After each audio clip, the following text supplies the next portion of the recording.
ओम गुरुवे नमः। विष्णु समाज जागृति मंच पर शब्द संख्या 66 पर ज्ञानी जनों ने, सुधी जनों ने बहुत ही अच्छे तरीके से व्याख्या की, भावार्थ और शब्दार्थ किए। तो उसका सारांश जो है मुख्य रूप से करना होता है, तो उसका सारांश उसी वक्त बताया जाता है। और इस ऑडियो के माध्यम से भी जो वंचित श्रोता है वो भी इस लाइव चर्चा के सारांश के बारे में जान सके। तो सारांश ये है कि गुरु महाराज उस जिज्ञासु नहीं था, एक राजा था और विवाद थे रे, आपस में विवाद चल रहा था मल्लू खान के और एक दूसरे राजा के बीच में। तो गुरु महाराज जम्बेश्वर भगवान उनके बीच में ये बात तो उनको सुना रहे हैं कि उमाज उमाज पंज गंज यारी रहियो गुड़िया शैतान की यारी, शैतान लो बल शैतान लो।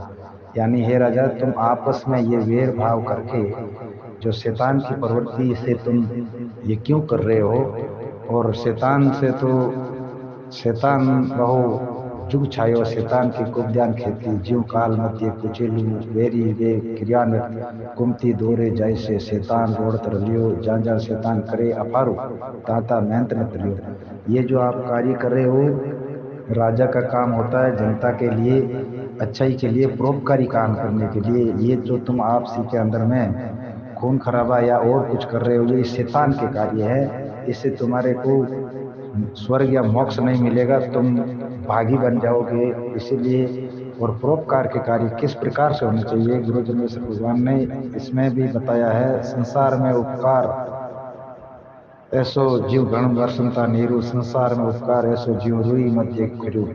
यानी संसार में एक उपकार वो होता है जो बरसात होने पर कितने लोगों को तृप्ति होती है। उसी प्रकार से तुम्हारा ये व्यवहार होना चाहिए, तुम्हारा स्वभाव ये होना चाहिए। तुम्हारा स्वभाव लड़ाई झगड़े का या दूसरी तरीके से शैतानी कार्य करने के नहीं होने चाहिए।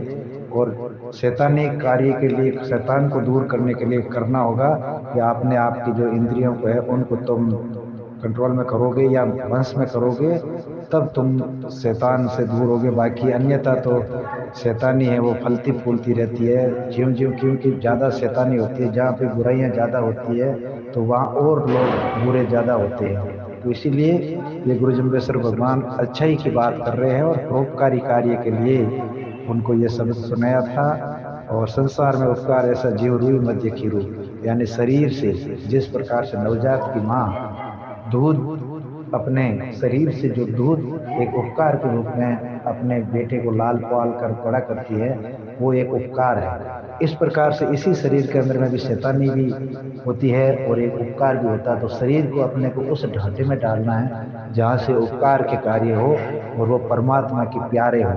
तो इसी प्रकार गुरु जम्बेश्वर भगवान ने अच्छाई और बुराई के प्रति ये शब्द सुनाया उन जिज्ञासुओं को, जो उस वक्त समकालीन आपस में विवाद थे उत्पन्न करके एक शैतान प्रवृत्ति की ओर जा रहे थे, तो उनको ये बात बताई है।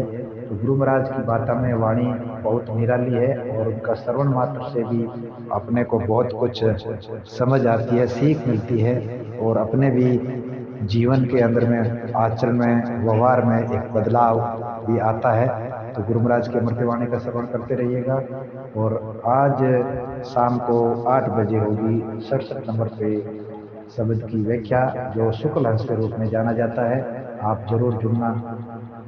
धन्यवाद। जय गुरु जम्बेश्वर भगवान। ओम विष्णु शरणम। मैं सुरेश कुमार विष्णु और आप 8 बजे जुड़िएगा विष्णु समाज जागृति मंच के लाइव शो में। धन्यवाद।